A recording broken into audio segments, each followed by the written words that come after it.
ৰোবটিক সাৰ্জাৰি जो প্ৰসিডিউৰ বা ৰোবটিক সাৰ্জাৰি ব্যবস্থা সেইটো আজি আমি state cancer institute Guwahati medical কলেজত শুভ উদ্বোধন কৰিলোঁ। আজিৰ পৰা আমাৰ পেচেণ্টসকলে ইয়াতে ৰবটিক সাৰ্জাৰীৰ জৰিয়তে কৰ্কট ৰোগ বা আন ৰোগৰ অস্ত্ৰোপচাৰ কৰিব পাৰিব। ভাৰত চৰকাৰে আগবঢ়োৱা 15 কোটি টকাৰে এটা আত্মনিৰ্ভৰশীল ভাৰতৰ প্ৰডাক্ট SSI মন্ত্ৰ 2.0 এই মেচিনটো আজি আমি ইয়াত ইনষ্টল কৰিছোঁ। এই মেচিনটোৰ বিশেষত্ব এইটোৱে হৈছে যে ইয়াক সাৰ্জাৰী কৰোঁতে ডক্টৰে হাতেদি কৰাৰ প্ৰয়োজন নাই। ডক্টৰ মাত্ৰ কম্পিউটাৰত বহি থাকিব।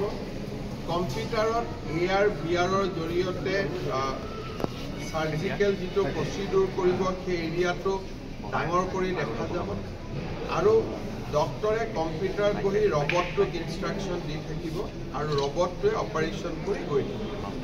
ইয়াৰ ফলত হাতেদি অপাৰেশ্যন কৰোঁতে সৰু সুৰা যি ভুল হ'ব পাৰে বা বহুত শৰীৰৰ অস্ত্ৰোপচাৰ কৰোঁতে অংগ পতংগ ডক্টৰে খালী চকুৰে দেখা নাপায়।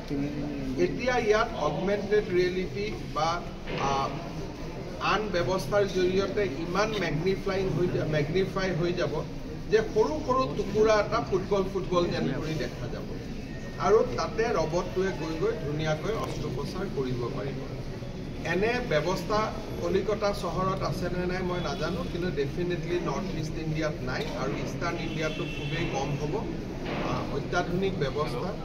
ভৱিষ্যতে ইয়াৰ নেক্সট ডেভেলপমেণ্টটো হৈছে যে ডক্টৰজনে দিল্লীত বহিও একেটা কম্পিউটাৰত বহি দিল্লীৰ পৰা ৰবটটোক ইনষ্ট্ৰাকশ্যন দি থাকিলেও ৰবটটোৱে সাৰ্জাৰী কৰি গৈ থাকিব। ডক্টৰজন যে ইয়াতে বহি থাকিব লাগিব কোনো কথা নাই। গতিকে যিটো কনচেপ্ট আছিলে 5G 6G ওলোৱাৰ সময়ত যে আমেৰিকাৰ পৰা ডক্টৰেও গুৱাহাটীত অপাৰেশ্যন কৰিব পাৰিব, তেনেকুৱা ব্যৱস্থা আমি ইয়াৰ নেক্সট ডেভেলপমেণ্ট বুলি ক'ব পাৰোঁ। বৰ্তমান ডক্টৰজন ৰুমতে থাকিব কিন্তু সাৰ্জাৰী টেবুলখন দূৰত থাকিব, ডক্টৰজন বহুত দূৰত থাকিব। ডক্টৰজনে মাত্ৰ কম্পিউটাৰত চাব, তেওঁৰ গাত তেজো নালাগে, তেওঁ কেঁচিও ল'ব নালাগে, তেওঁ একো ইনষ্ট্ৰুমেণ্ট ল'ব নালাগে। ডক্টৰজনে মাত্ৰ কম্পিউটাৰত অপাৰেট কৰি থাকিব আৰু ৰবটটোৱে ডক্টৰজনৰ কথা মতে সাৰ্জাৰী কৰি গৈ থাকিব। এটা আপোনালোকে ভিডিঅ' এটাও ল'ব পাৰে। বহুত বেছি এটা ডেভেলপ ইকুইপমেণ্ট এটা আমাৰ গুৱাহাটী মেডিকেল কলেজৰ কেঞ্চাৰ হস্পিটেলত আজি আৰম্ভ হ'ল। প্ৰধানমন্ত্ৰী মোদী ডাঙৰীয়াক ধন্যবাদ জনাইছোঁ যে কেন্দ্ৰীয় চৰকাৰে আমাক এটা সাহায্য আগবঢ়াইছিল, তাৰ আমি সৎব্যৱহাৰ কৰিবলৈ সক্ষম হ'লোঁ। যোৱাকালিও মই কেবিনেটত কৈছোঁ যে আমি ৰাজ্যজুৰি কেঞ্চাৰ হস্পিটেলবিলাক আমি খুব সুন্দৰ কৰি চলাই আছোঁ।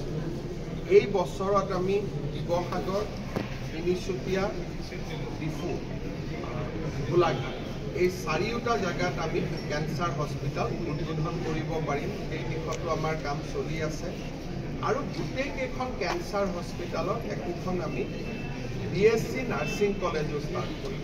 লগত বৰপেটাত ইতিমধ্যে আৰম্ভ কৰিছোঁ। বাকী কেঞ্চাৰ হস্পিটেল কেইখনৰ লগত আমি BSc নাৰ্ছিং কলেজ একোখনো আৰম্ভ কৰিম আৰু এই BSc নাৰ্ছিং কলেজবিলাকত আমাৰ ষ্টুডেণ্টসকলক ইংৰাজী আৰু জাপানীজ ভাষাৰ আমি এক্সপ'জাৰো দিম, যাতে ভৱিষ্যতে তেওঁলোকে সুন্দৰ কেৰিয়াৰ এটাও বনাব পাৰে। বহুবিলাক কাম হৈ আছে। আজি বহাগ বিহুৰ প্ৰাক মুহূৰ্তত এনে সুন্দৰ কাম এটা অসমবাসী ৰাইজৰ বাবে অৰ্পণ কৰিবলৈ পাই মই গৌৰৱ অনুভৱ কৰিছোঁ। Guwahati medical college, state cancer institute, Assam cancer care foundation সকলোকে ধন্যবাদ আৰু অভিনন্দন। খৰচটোতো ডিপেণ্ড কৰিব কিমান ইয়াতে ফিজ ঠিক কৰে। তেনেকুৱা কোনো খৰচ বুলি ইয়াত আৰু বেলেগ খৰচ বুলি একো নাই। বৰঞ্চ ইন ডেইজ টু কাম এতিয়া 15 কোটি টকা ইনভেষ্ট কৰিছে কাৰণে খৰচটো বেছি মানে এটা ল'ব লাগিব। এইটো আপোনাৰ ওপৰত ডিপেণ্ড কৰে। নৰ্মেল সাৰ্জাৰী আৰু ইয়াৰ সাৰ্জাৰীৰ মাজত খৰচৰ, কাৰণ মেডিচিনটো একেখিনিয়ে লাগিব, পোষ্ট অপাৰেটিভ মেডিচিন একেখিনিয়ে খাব লাগিব, প্ৰি অপাৰেটিভ মেডিচিন একেখিনিয়ে খাব লাগিব, কিন্তু ইয়াতে নিখুঁত হ'ব আৰু ফিজত কোনো তাৰতম্য নাই। নৰ্মেল যি ফিজ এইটো একেই মোৰ মতেদি। এতিয়া খালি প্ৰথম অৱস্থাত যিহেতু টকা এটা ইনভেষ্ট কৰিছে, মেচিন এটা লগাইছে, প্ৰথম অৱস্থাত অকণমান থাকিলেও লাহে লাহে কষ্টবিলাক আৰু আয়ুষ্মান ভাৰতততো কোনো কষ্ট নাই।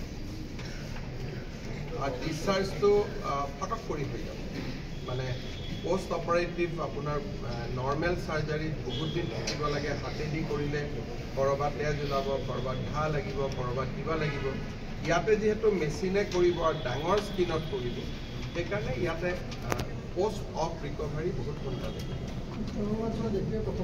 এইটো মোৰ মতেদিতো উইথ বেংগলে প্ৰথম হ'ব লাগে কিন্তু তথাপিতো ডেটা নাথাকাকৈ ক'ব অলপ বেয়া লাগে সেইকাৰণে নৰ্থ ইষ্টৰ ভিতৰত প্ৰথম বুলিতো ক'ব পাৰি ভাৰতৰ বহুত ৰাজ্যতে এনেকুৱা প্ৰচিডিউৰ ডেফিনেটলি নাই আৰু ইয়াৰ লগতে আমি শিলচৰ মেডিকেল কলেজ আৰু ডিব্ৰুগড় মেডিকেল কলেজতো দুটা ৰবাটিক সাৰ্জাৰী ইউনিট আমি এইটো বছৰৰ ভিতৰতে স্থাপন কৰিম আজি GMCত হ'ল এই বছৰৰ ভিতৰতে আমি সেম মেচিন ডিব্ৰুগড় আৰু শিলচৰতো আমি ইন্ট্ৰডিউচ কৰিম